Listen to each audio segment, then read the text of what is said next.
Chapter 2. Pearl giggled to herself as she pushed her arms through the sleeves, remembering she had bought this garment ages ago. She was amazed that it still fit her after so many years. She made her way down the hall, heading to check out her new look in the bathroom mirror, her new tail dragging behind her as she walked. Cramming her tail through the doorway, she turned to look at her reflection. The evergreen onesie contrasted the bright rose-pink shirt she was already wearing, and she giggled to herself more as she zipped up the top portion to more accurately assume the role. She looked down to notice a pair of matching gloves had been beneath the outfit this entire time. Slipping them on, she admired the shiny green material. Her outfit was now complete. "I look amazing," she said to herself as she took turns lifting her legs and tail up higher so she could check them out in the mirror. It was only when she felt something brush against her back that she realized she had left out a piece. She craned her head to look behind her and noticed the hood for the suit was still down. "Oh, how could I forget?" she exclaimed as she pulled it over her head by one of the spikes protruding from the top of the hood. She stood still in front of the mirror, a huge smile spread across her face as the giant lizard eyes stared back at her from the top of her head and a row of jagged teeth lined across her hair. Pearl only had a few moments to spare before her self-admiration was cut short by a sudden strange feeling in her guts. She grabbed her stomach and doubled over as a surge of pain ruptured from within. The extreme pain passed after a few seconds, and shivers seemed to ripple out through her body, starting at her core and making their way through her extremities. The rippling sensation pulsed a few times, each pulse causing her to grow a few centimeters larger, something she had yet to notice. Pearl clutched the bathroom counter and braced herself in sudden fear and confusion. "What's happening?" she yelled as the sensation began to hasten, increasing her height by almost a few inches within mere seconds. She started to notice as she looked down at the counter. The granite slab diminishing before her made her think her brain was playing tricks on her, and she rubbed her eyes in disbelief. The intense pulsing started to fade, but her growth continued. Pearl now stood 7 feet tall over the bathroom sink, looking around in confusion. She felt herself growing rapidly, her mass expanding at an exponential rate as every part of her body grew in scale with her existing form. The sensation morphed as she grew, from the pulsing to tingling to almost a very dull pain before settling on light pulsing again, as if each heartbeat sent more mass through her body with each pump of blood from her heart. At 8 feet tall, she looked around in panic, realizing she was no longer comfortably fitting in the doorway. Her tail smacked across the counter, sending everything to the floor in a loud clatter and a few splashes as several toothbrushes fell into the toilet. Pearl looked about herself again, now disbelieving how her suit seemed to be growing with her instead of ripping as she increased in size. Beneath her costume, she had noticed her shirt was getting tighter, and she continued to enlarge.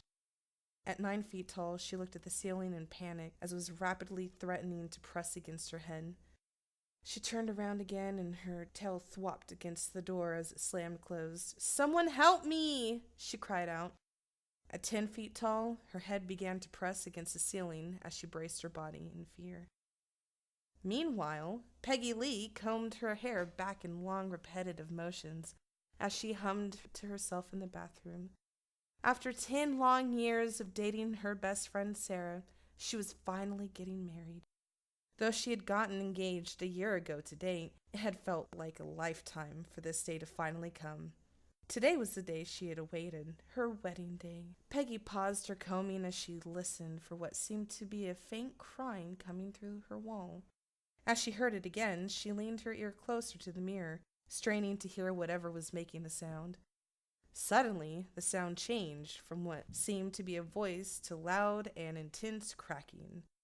She jumped back as the noise got louder and her bathroom started to rumble. The mirror cracked and Peggy screamed as she turned to the door and ran into it head first. She fell to the floor, stunned and in pain as her bathroom wall burst open, the sound of crumbling glass and drywall temporarily deafening her. Dust and debris flew and hindered her vision as well as she looked up at what appeared to be a giant, confused dinosaur woman staring back at her and rapidly rising through her bathroom wall and ceiling. Hi? Pearl managed as her head quickly rose out of Peggy's view and into the roofing of the building. She was now 12 feet tall. Peggy scrambled back into the opposite wall in fear. Pearl reached an arm out to try to comfort her and punched a separate hole through her ceiling, cascading more debris onto her. She shifted again, a bit more uncomfortable from the roofing materials scraping against her body as she continued to grow, this time kicking her foot and sending Peggy's sink careening across her bathroom into her head, instantly knocking her out as the ceramic shattered. "Shit," Pearl muttered, as she caught a quick glimpse of the water spurting out below from the newly opened pipe before her head crashed through the roof. At 15 feet tall, her shoulders now threatened to take the rest of the roof out with her, and Pearl stretched her arms out fully within the building, destroying a few more walls. She was very quickly learning to enjoy her new size. Pearl's head snapped around as she heard screaming from behind her. A few pedestrians had stopped in their tracks to stare up at her. A family of 3 stared back at her, and a baby instantly began wailing as Pearl instinctively turned to face them, shattering the innards of the buildings she was in as if it was made of wet paper towels. I'm sorry, I don't know what's happening to me." Pearl started to stammer as blood started to drain from the faces of onlookers. At 20 feet tall, her upper body was beginning to emerge from the top of the building, continuing the cacophony of destructive sounds around her. At 21 feet, the male onlooker sprung to action, suddenly approaching the nearest door of the building as if he had a set plan in his mind to stop this crazy dinosaur woman from destroying the apartment complexes. A few seconds later, at 22 feet, Pearl's left foot crashed through the door, her boot meeting the chest of the man and punting him in a largely horizontal trajectory with striking force. He sailed through the air just a few inches off the ground as his family watched in horror. At 25 feet, the man crashed through a door in a building opposite Pearl's, leaving a gaping hole as his body continued to fly off into obscurity. Pearl rose her arms before her, creating instant explosions across a massive stretch of roofing, each point sending tiling tumbling through the air like ragdolls as insulation material punctuated the display of force and drifted through the air after it. Pearl giggled to herself once more. Her giggling was cut short once again, though, as more people had gathered to stare, point, and scream. The reality of the situation dawned on her again, and panic flooded her mind as she saw almost a dozen people watching, most reaching for their cell phones to take pictures, and one that was making a call. "Please stay calm. I'm not a threat," Pearl shouted.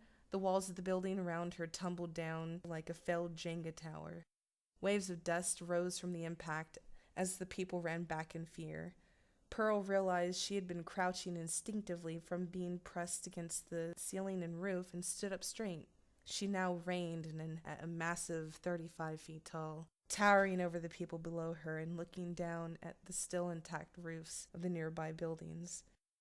Her feelings were mixed as the sights amazed her. Her fear of continuous growth was dissipating as she felt enjoyment from her newly gained destructive powers while she looked down at the dazzling sights of downscaled city life before her. The crowd she had gathered was starting to look like dolls as she marveled at them. Her suit still grew with her, and her boot now looked large enough to cover a portion of the crowd. She was taken out of her daydream suddenly as she felt something whiz past her head. "Huh?" she mumbled. As she turned around to look behind her, her tail swung as she did so, whipping around with massive momentum as it swept away the entire crowd that was previously in front of her and sent them hurling down the street. Pearl glanced behind her again as she heard screams and remembered her new limb. She looked back in front of herself again as she heard another whizzing sound by her ear and something bounce off her stomach. There were now disgruntled neighbors throwing rocks and other objects at her. Several were covered in debris, seemingly recently emerged from the collapsed rubble of what was their home mere minutes before.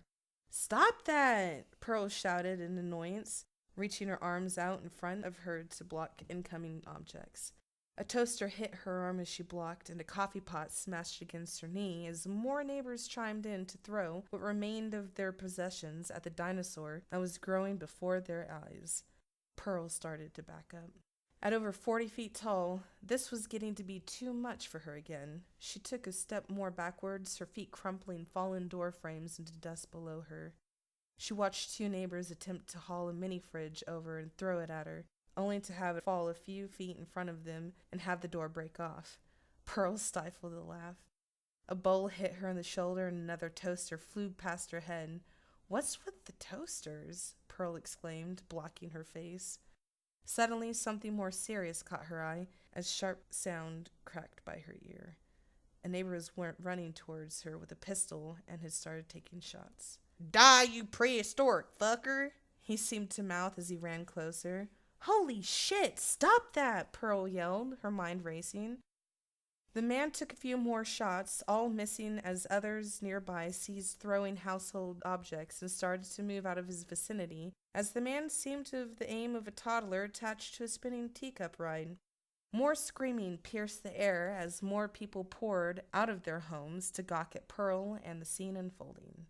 "Don't come any closer, I'm asking nicely," Pearl called out, still growing fast as ever. The man didn't stop, though. He continued marching forward, only a couple dozen yards away.